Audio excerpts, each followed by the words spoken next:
Your video. Okay, got it. Okay. Hello, welcome everyone back to Business AF Live. We took a little bit of a break. I was busy with social media marketing world, which we'll cover later on in the show after having our guests speak about their business. So welcome to the show, Jessa and Laurel from A Stellar Company. Hi, thank you. We are talking today about regenerative business and why these are important in this day and age in terms of business and economy and all of those things. So why don't you tell us a little bit about what regenerative business is? Yeah, regenerative businesses are kind of a step beyond the traditional way of doing business plus a sustainable way of doing business. So when you think about traditional business practices, it's maximize the short-term financial return, maximize profit, and sometimes it can be at the expense of other things. Sustainability is around sort of the way we do business and maintaining the status quo so that you're kind of long-term and resilient. And then regenerative is actually creating value for everyone involved. So it's like a step above status quo. And the way that you do that is by taking care of your people, your planet, and profit will follow. Yeah, I can definitely see a shift in business that way, where people are trying to build that culture from within so that people care about their business. When did you decide that this was something that you wanted to focus on in terms of your business and how you help other businesses maintain this style of business? Yeah, we first heard about this movement around regenerative businesses, or another way of looking at it is called stakeholder capitalism or the benefit movement. And we heard about it from our mentor. And he invited us to this boot camp that he created for stakeholder capitalists. And through that, we learned about the movement itself, the legal entities around it, the third-party verifications, and the long-term public market exchange that opened up in May of 2019. And so there was this whole system of tools around doing business as a force for good. And it just broadened our awareness. It helped us investigate doing that and making money by doing good work. And we met through working for an environmental consulting firm together. And we, on the side, Jessa would help her friends with businesses and set them up and do strategic planning. And I would help educate people about what their environmental footprint is and how to be more sustainable. And then together we just smashed those specialties and decided to form our own company that specializes in consulting for businesses. Awesome. Well, that sounds like a great collaboration that sometimes comes out of nowhere, right? You didn't expect it.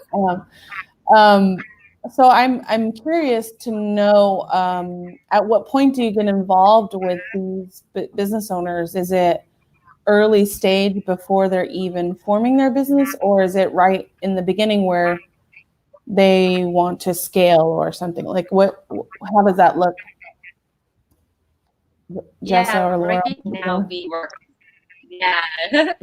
work with stage businesses, startups mostly. There are some that we work with who are more in, I guess, the scaling phase or more established.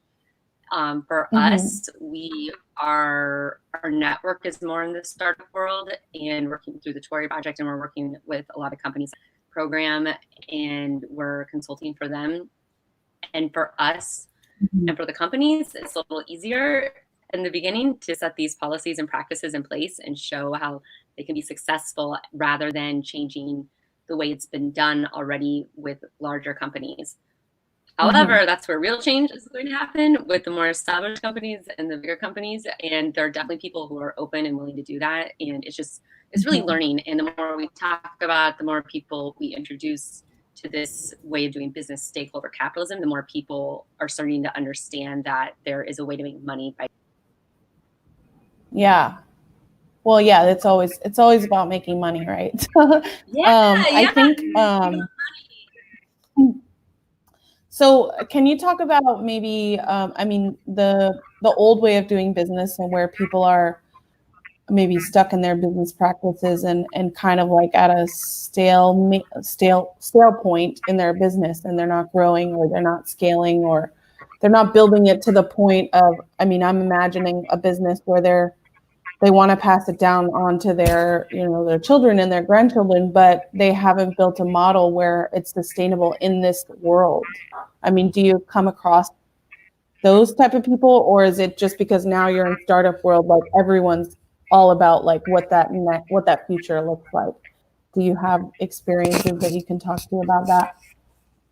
Yeah, so I think that is, I mean, we work with the way we approach it, the situations really comes from the initial conversations are really from a profitability standpoint and I would say a purpose standpoint. And I know that's kind of a trending word right now, buzzword. It's like purpose-driven businesses, but really it's like, why are you getting out of bed every day and why are you doing it? And for some people it's just money, but there's always the why to that. Like, well, why do you want to make money? I want to have financial security for my family, keep my home. I want to send my kids to this, nice school.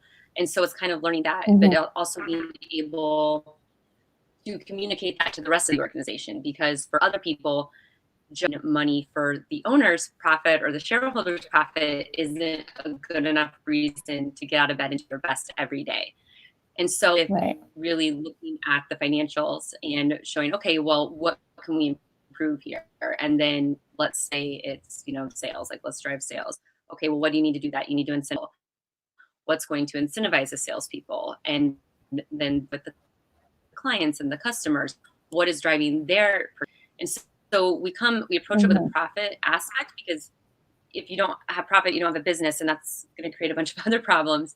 But we dig into that with like, okay, what's the purpose behind all this? And it's funny, I keep thinking like I should have studied psychology instead of business, because I feel like that it comes down to that. Yeah, I mean, and I think that, I mean, I'm mostly in marketing, and that kind of, okay, you want sales, but like, why? Like, why should we care about your business as a consumer of services and goods? Like, why should we care? And I think that goes kind of in like what you guys are trying to do and make sure that they are in business with a purpose, but also how can they scale that and make sure others in that business care about it, right? So I'd like to know, I guess my thing is like, where for your consulting and working with these people and looking at profits and all of the numbers and stuff like that, where does your journey stop with them? Is this like an ongoing thing, or are you kind of like, okay, we've worked with you for 6 months or whatever, or a year while you set up your business? Is there a growth in there? Is there like movement, or how does that work with you guys? Maybe Laurel, you can speak to that. Yes, it depends. Some clients are project be together with them as a teammate for a little longer. Some clients are accountability partnership based, and so we may only be with them for a few months to get them going on the right track and points. And some are starting off, and then we discover as we grow together that there's some real growth opportunities there, and then they want to bring us on as partners, maybe a little bit beyond the client realm. And what we've learned just, because we're technically a startup ourselves, we've only been in months, and we learn that as we go, as we talk, as we communicate, we're attracting the right people in the right project. And we're really able to pivot because it's just and me. We don't have a bunch of employees. And so I think we've got about 4 priority projects that we're focused on for the next year in our strategic plan.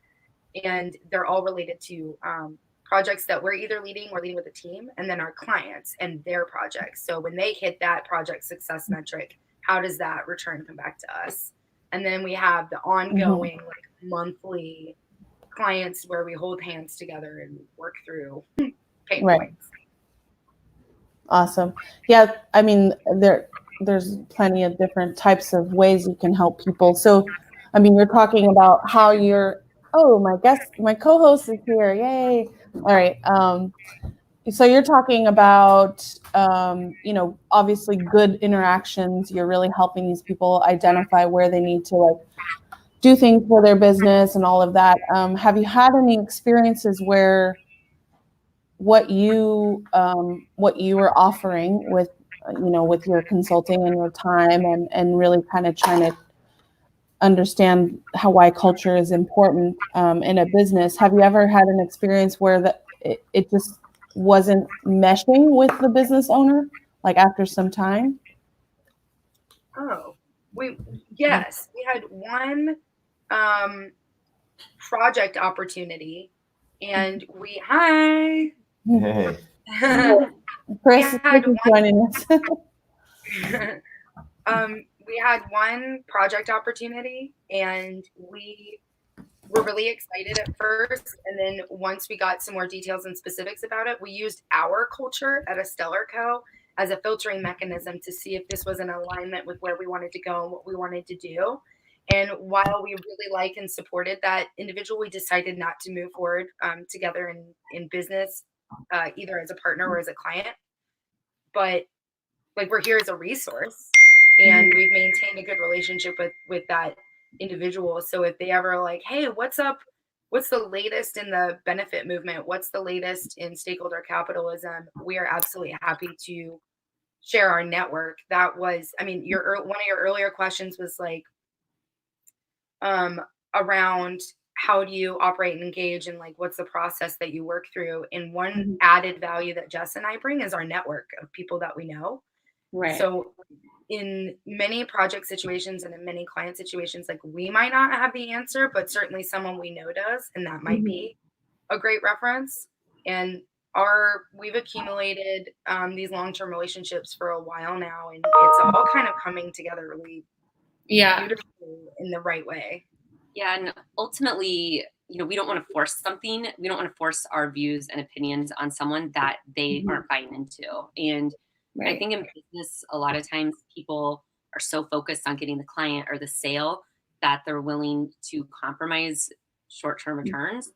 Or I should say, they're prioritizing short-term returns over long-term value. And so that's something that is all part of what we're doing with stakeholder capitalism. And we keep that in the forefront. It's like, okay, this seems really good on paper. This seems good right now, but like, what's going to happen in 3 months or 6 months? And we use that as a barometer for decision making, because we can get someone to sign a contract and then, but are they going to be happy next month? Are we going to be happy? Is this worth it? And I think it speaks to like what you attract when you're putting it out. Like if you guys are all about building that culture and the long-term value and understanding, the core of the business, then you attract that as well. Or at least that's the hope. The same with, in marketing, when you're like, okay, be authentic, which that's such a word that we've said all over, like all the time, but it's authentic. Oh, we're all being authentic and being real. But, sometimes there's people that slip through the cracks who are focused on those short-term things that they want. Like they want the quick sale and all of that. So, talking about quick sales, so when you're working with your client, how do you ensure that you can keep working with them, like building a long-term relationship with them? Yeah, that's a great question, and something we've been working through with our model. And so what we're doing right now is a few different things. One is we're working, I guess the closest I'd say, like a subscription model, where we have a fixed monthly fee, fixed monthly meetings where we act as an accountability partner to our clients, because a lot of them there's a single owner of the company. And so I'm sure, as you can imagine, a lot of people can relate to, it's kind of lonely. And when you're the sole decision maker, it's just, you can get caught up working, I always mess up the saying, but working in the business instead of on the business or whatever, where you get caught in the day-to-day stuff and you lose sight of the overall strategy. So that's one thing that we do. And so and that's kind of a proven process. Like we'll do it and people see the value in it and they keep coming back. And that becomes a recurring, monthly service for us and our clients. And then another one is by setting clear objectives and goals and metrics with the clients. And once those are achieved, like that's showing kind of the proven process and the value we add of helping people be accountable to what they say they're going to do, and bringing in tools and resources that we have to help them meet those goals as well. Mm-hmm. What type of tools, so for example, to speed up your workflow, what type of tools do you use? Internally, we love tools. Internally, I would say Jess and I communicate all day, every day by Marco Polo. Got it. I love that. It's great. We actually, I think we have a few clients we use that with, but it's very close clients. But it's great because it's like this, like you can see the facial expressions and you can read body language so much better and clear. Right. And with Marco Polo specifically is that you can do it on your own time. And so it's become a really helpful communication tool. And then one of our clients uses it because he is thinking about doing a video blog of his travels, and he's really uncomfortable being in front of camera. And so, I mean, we need to ramp it up a little bit, but he's using us through Marco Polo to practice, like, where do I hold it? How do I look? What do I say? Is my face weird? Like using it to understand if he's communicating the way he wants to communicate. Yeah. And then probably on the more business, like professional tools is we use Zoom. I love Zoom. Same intent, more professional. Calendly, we found so helpful for scheduling. That has been a huge benefit. Yeah. That was my deal. It saves so much time. And then we love Slack. We have Slack channels that we built for our clients. We've joined our clients' Slack channels. And then, I mean, we use we're pretty adaptable because we are pretty flexible in what we use, and we want to be reactive and responsive to our clients, like if they have a preference. But we prefer Office 365, which, I mean, it's not, groundbreaking, but OneDrive is great for sharing files and links, and it's all easy, and almost everyone has that, or Google Drive. Right. That's our second, I guess, or Google Suite options. That's our backup. And then we use Trello a little bit. Trello and Asana, we're dabbling. Yeah. Nice. Yeah. Have you ever come across a business owner that is not open to using stuff like tech? I mean, because I guess, from an old school standpoint, this whole culture thing is not as well known, like in older business, older generation business owners, they hear it, they don't really implement it, but along with that, they have to also embrace new things, new tools, new processes. Have you ever encountered that, or is part of your process, showing them how to do that and having them buy into that? It depends. We do have clients that, as Jessica said, we're very flexible. And so if they want to meet in person, great. We're going to meet in person. We're really good with a whiteboard. Yeah. And, taking pictures and emailing that to somebody so they have some point of reference, or even a simple phone call. There have been our mentor, we affectionately call him Dinosaur Dave. He it's kind of self-proclaimed dinosaur, but he is picked up on some tools a lot just by listening to Jessa and me communicate, and then watching how we interact with our clients, including the Tory Project alumni. So he's getting better at Slack and file sharing. And then, I mean, kind of though, as well, I'll still throw Dave under the bus because Dinosaur Dave probably won't click the link, but it's a challenge. He's very receptive. This is a specific example, but it's a common problem is that when we introduce them to a new technology and show this is Slack, this is how we think it will benefit you and why you need it to stay organized and keep people connected. This is show me how to use it. And then a month later, what's my login? And then another month later, can you show me one more time? And I mean, I get it. There's so many things out there, and it's so hard to keep on top of everything. And so it's kind of what you said. It doesn't matter if someone's not going to use it. It's not going to be helpful. And so that's where we kind of adapt and what's going to work for you and your company. What's something you're actually going to use. One really, I giggled a little bit at the whiteboard thing, but it's a big deal when we meet with clients either on a one-on-one or a group basis, when they're able to visually see their thoughts and their challenges on the whiteboard.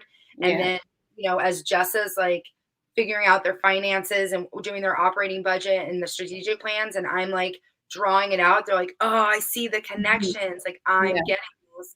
And part of our services that we mentioned earlier was our stakeholder engagement and networking, that network that we add value to. LinkedIn is a really good tool to say, okay, who are these specific individuals that you want to connect with in Right. person? Like, are you going to a conference? Are you going to a sales meeting? Are you going to a mentorship strategy session? Who do we know? Who do you know? Who knows who? Right. What's a real and achievable introduction to make? Mm-hmm. Ooh, I love that you called out LinkedIn because that's my personal favorite platform.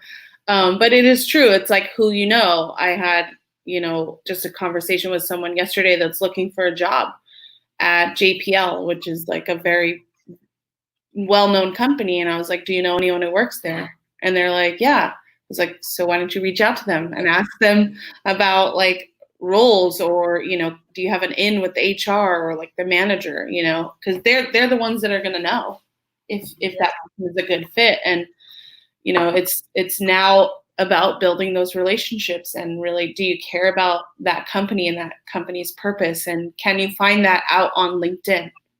Can you look at those people and find out, okay, like I would like to work there because I like the culture that they represent. So on top of that, do you work with any of these companies to develop employee advocacy programs where their business is, they have a strategy of like talking about the culture on LinkedIn or other platforms that serve them? Do you have that built in, or? Well, I think to clarify our process when we bring clients on board, of Yeah. course, the first step is like figuring out financials and profit, but we don't move forward into change until the purpose, mission, vision, values are all organized and communicable, and then everyone's on board. Because we learned through our formal training that culture trumps everything. That's a phrase that this gentleman, Dr. Gustavo, uses, and it's true. Like, you can have the best financials, you can take care of the environment really well, but if you don't have a culture or a North Star that's guiding people during challenges or when they're independent on their own trying to make business decisions, you're not going to be long lasting. It trumps everything. And so we encourage, for example, we have one client that is a Native American. We have another client that's a veteran. Like, we have clients that have these diversity indicators, and we encourage them to build that into their culture of their business and communicate that externally so that they're attracting the right business to themselves. And whether that's getting through the actual verifications and third-party certifications in the government contracting world, or just using it as an example of how they do business differently. Communicating that, we believe, is really, really critical to getting you what you want. I mean, somebody might not respond to you in LinkedIn unless they understand like why you're different, why you're reaching out to them. Yeah, definitely. So do you already find out? So what type of businesses? Yeah, no, they kind of talked about it. Yeah. So well, startups. I guess like remote teams. I'm wondering how to build cultures with remote teams. That's a good question. Yeah. That one's hard. I wish I had a good answer for that. I think that's a challenge. That's what I've had with a company that I still work for, but I used to be at full time prior to starting this, but now I'm a consultant for them. There's a lot of remote employees, and it's a big challenge. And I think one of the big things is increasing the video conferencing. I mean, just including the right people in the right meetings, because as we all know, when you're in an office, it's so easy to get caught up and stop and chat, water cooler or whatever. People are, converging around these days, and you miss out on some of those conversations. And so making sure that there's a lead around who is thinking about that other person, and having, like, in the main office, having a point of contact for the remote employees, and having weekly huddles. Like, we followed, we're big fans of like the weekly meeting rhythm, or like scaling up. It's just like daily huddles, weekly hour and a half meetings, quarterly, all that. And so having that with the remote employees helps them feel engaged.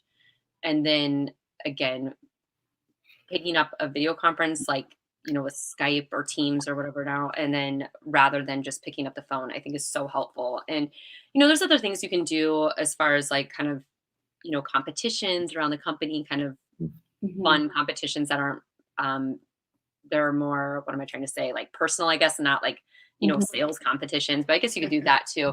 I think that helps, but I think ultimately it's the engagement and making sure that the right people know the right things within the company. And anyway, I've kind of talked around that in circles because I don't have a really good answers because I think it's really I think, and I want to add on that too, because what I really liked about the meeting rhythms was the agenda, like having an agenda every single day and week. I know that sounds like really like silly and obvious, but it's the same agenda. And what I really liked is that we started with a victory. So it was like sharing what was like a big win for me the week prior.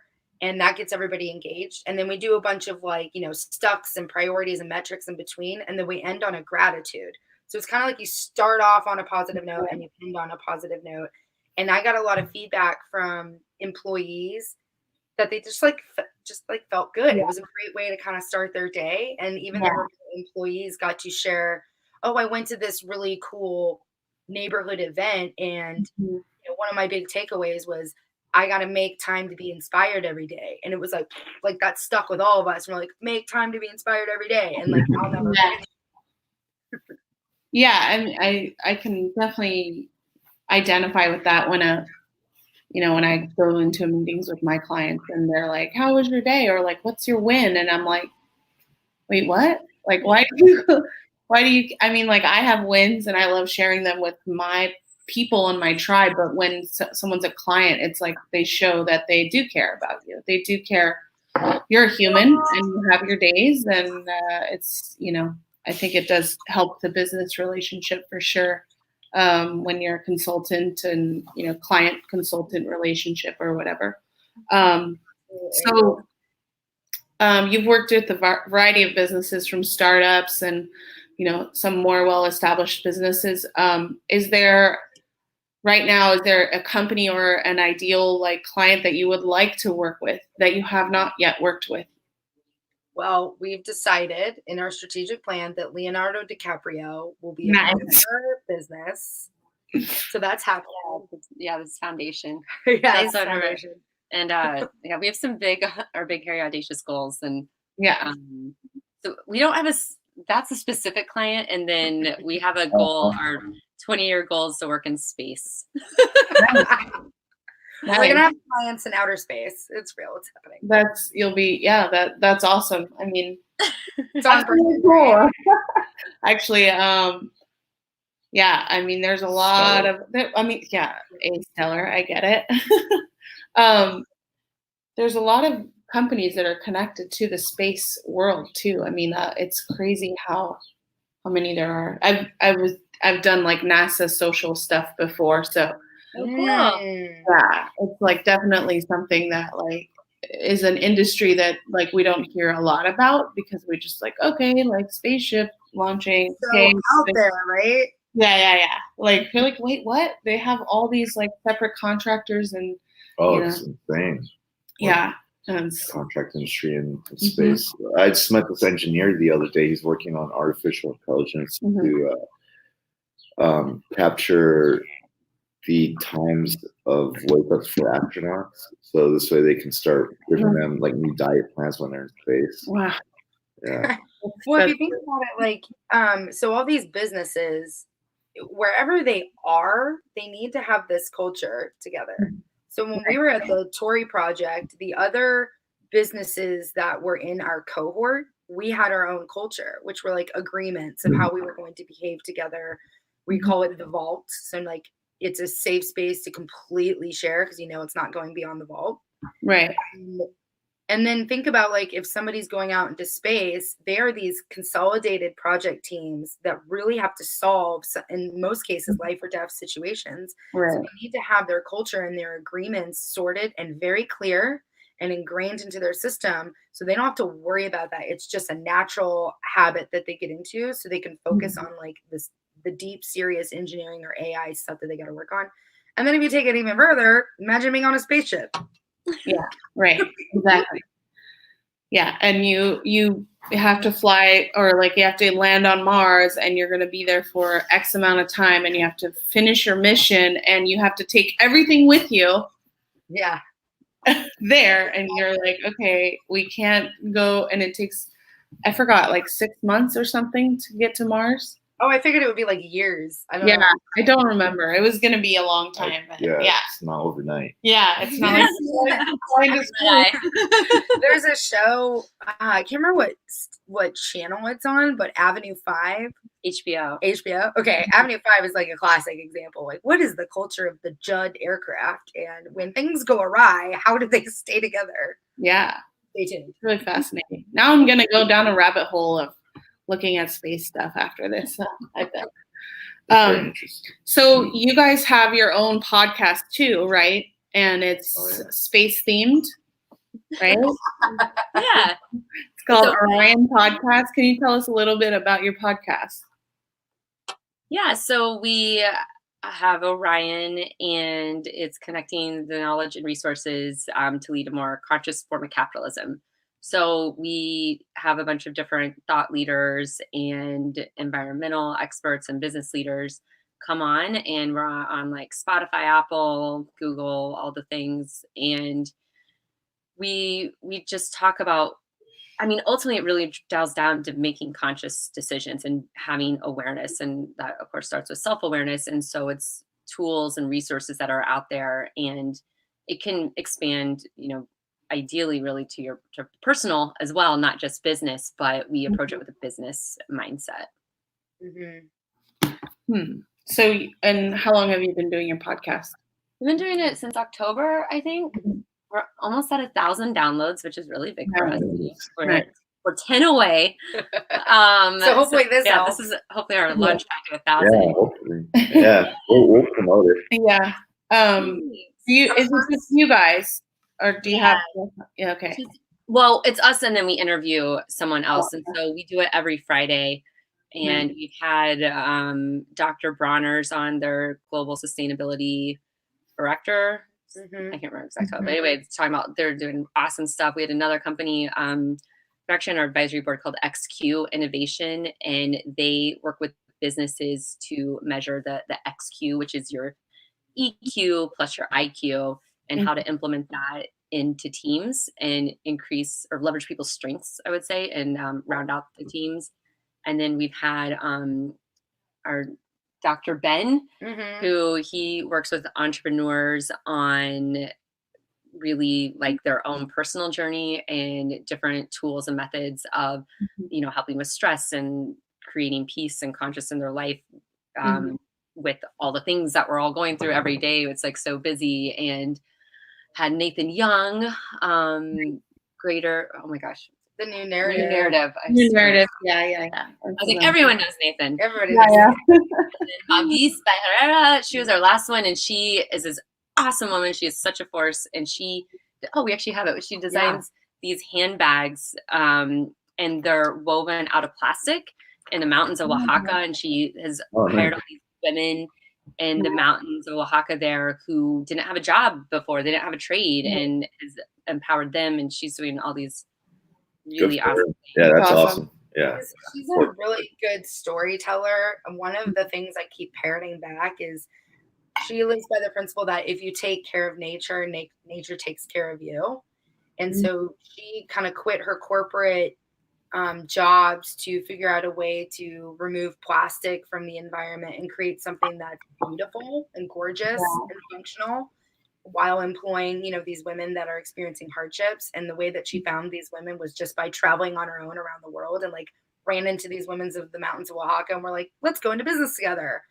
And it's magical. And then the first person that we interviewed, if somebody's looking to kind of understand Orion and Stellar Co. and where all this is going, we interviewed Dinosaur Dave. Yes. He's David Farron of the Tory Project, and we talked to him about what is stakeholder capitalism, and we go through the whole, what's the old narrative of capitalism, what's the new narrative, wink to Nathan Young, And what's the movement around certified B Corps by B Lab, and what's the movement around the long-term public exchange? And then from there, we're like, oh, let's interview some of the pride and glory of the benefit movement. You know, Dr. Bronner's is one of them. And so we've got a whole series of individuals we're lining up, and they're all people that we know, so that we've been connected to personally or professionally, and that we vetted and that we really like and that inspire us. So very rarely, I don't think we've ever interviewed anybody cold. We did interview one person cold, but it was probably our favorite guest. Well, oh man, this is a lie, right? Shoot. Okay. No. Well, I mean, it is what it is. I mean, No, these companies are life intense. Yes. And well, that wasn't really cold. It was, because we knew the guy. There were two people, and we had met the I guess their regional director or whatever, Joe. He's in San Diego, and the owner's in Portland, but she's down here often. And so the very first time we met her was in person for the podcast, and she is a gem. She is the most fun person to have for anyone to have a conversation with. So it was really fun. Yeah. Yeah, you can hear when you listen to that episode, you can tell we're vibing pretty strongly. Well, what I like about cold interviews, for example, is it's like you're getting to know the person while you're doing this podcast, right? So it's just, to me, that feels more genuine and authentic. Like, it's the first time meet. Let's really get to know who each party is. And, there's no pre-existing knowledge, and so you really have to force yourself to listen and what they're saying. Because it's completely different when you do know them. Yeah. It's discovery. Yeah. Yeah, exactly. We're doing a discovery. So you mentioned to me just before we got on live that you have something coming up. So would you like to talk about that later this fall? Yeah. So Jessa, we were showing you the Mavis by Herrera bags. Well, when we met Mavis, she was referred to us by Nathan Young at the New Narrative. He was like, you got to meet this woman. You're going to love her. And yeah, the first meeting, like 30 minutes, we're like, yep, we're doing this. She had this vision of creating a sustainable fashion show where you highlight purpose-driven companies, but gorgeous, like high-level fashion. And the people that work on this project, every detail must be purposeful and intentional and well thought out. And that was like immediately Jess and I were like, yep, because one of our business lines is we help produce and host events that are regenerative. And so we kind of talked about like, what does this term regenerative mean? And we came up with an event called Runway to Regeneration. And we're going to have it around the fall of this year, 2020. Nice. We're going to have October 1st. October 1st. Yeah. 10-1. Broadway Pier. Okay. And a LEED Platinum building, because every detail is thought about, from the location, the timing, the vendors, the hosts, the sponsors, which we are actively seeking. Yes. And as part of this too, so the primary showcase will be the fashion show, but we're going to have some top chefs from Baja come up and do VIP like food tastings, like one-on-one experiences with sustainably sourced foods. And then we also have we'll be showcasing vendors that have innovation in regenerative practices, and we want to feature local companies. Awesome. So if we want to get involved with this event, or someone might be listening to this, they can find information on your website or your Instagram. Like, what's the best way? Yeah, we're launching this right now. So we're kind of building our logo and our design and our values, but we have runway to regeneration.com. That's where information is going to be blasted. And we have social media sites that very, very, very soon will have all the information that you need to know. And right now, just reach out to us, a Stellar Co. Yes, exactly. That website right there. Okay, awesome. One of our traditions before we end our little interview and our little hangout with you is ask a random question. Ooh. So I think I'm going to take this one this week. Okay. So if you could go to space with anyone, who would it be and why? And not Leonardo DiCaprio. Yeah. You can. That was my first thought. And I was like, but wait, is it Leonardo DiCaprio? Mm. And that's a great question. I feel like I'm gonna buy a minute when because it's like, oh, you could have dinner with anyone in the world, but man, space is the next one beyond that because you're there. Yeah, you're like The in whole close trip quarters. there. Yeah. Yeah. Well, I would say Laurel. I was. Oh, This is no lie. This is no lie. I was gonna say Jessa. awesome. That's awesome. I'm not kidding. I was looking at her and I was like, oh my god, oh my god, oh my god. Are you thinking when I'm thinking? Connect consciously. Can you see me? And I want to see you. It is because we know we can stand each other and we know we can put up with each other for that long. So Right. there's some other people of interest, but I'm like, I don't know if I could be on a spaceship Yeah, with them for that we long. handle Right. that? Awesome. Well, that's awesome that you guys answered each other because you are business partners. So you'll at least still be able to work on your business while you're going to space, right? Yeah, no days off. It aligns with our strategic plan. Right, exactly. What about you? Ooh. Why are you gonna ask You me can't that? throw them under the bus. No, you can't ask me. I had a follow up. I would take if Jessa can't go because her dog Roxy needs to be on planet Earth. I would take Tim Ferriss because I feel like I could have unending open conversations and explore some cool stuff with that guy. I think mine would be Eckhart Tolle, just because he's I mean, he's like the one I want to have lunch with, but I think I could like totally hang out with him in space too. Oh yeah. He's so wise. Right? What about you? I don't know. See, you put me on the spot. That is hard. Yeah. Like, Well, I want to say my dog Hiccup, but hey. I Your mean, dog needs Hiccup? yeah, Hiccup and s'mores. Yeah. Awesome. Yeah. I love like Hiccup s'mores. My husband makes me s'mores in the fireplace at night. Oh, really? Oh, That's Love cool. s'mores. Well, I call her s'mores because her coat is, she's missing the chocolate part, but it's like the graham cracker and marshmallow. nice. Aw. It's hers like that. And then Hiccup's because she always used to hiccup as a puppy. So So cute. Awesome. Well, thank you, Jessa and Laurel, for joining us on Business AF. If they want to connect with you, they can check you out at astellar.co or astellar.co. You're also on Instagram and Facebook and all the platforms, and learn more about why regenerative business is important, especially in this day and age. So thank you, ladies. yeah, definitely. Let's stay in touch. Yeah, Yeah. definitely. Okay, we are talking about social media marketing world. We're still live. Oh, they're still on. I know. It's okay. They're not on live. Okay. I said I was going to talk about social media marketing world Here we go. after they were on because you weren't here in the beginning. So, hi everyone. We'll do another one. We don't have to talk about it right now. Let's talk about it later. Social media marketing world? Yeah. Or do you want to talk about it right now? Well, No, we'll do it. Let's do it right now. No, we'll do a separate one.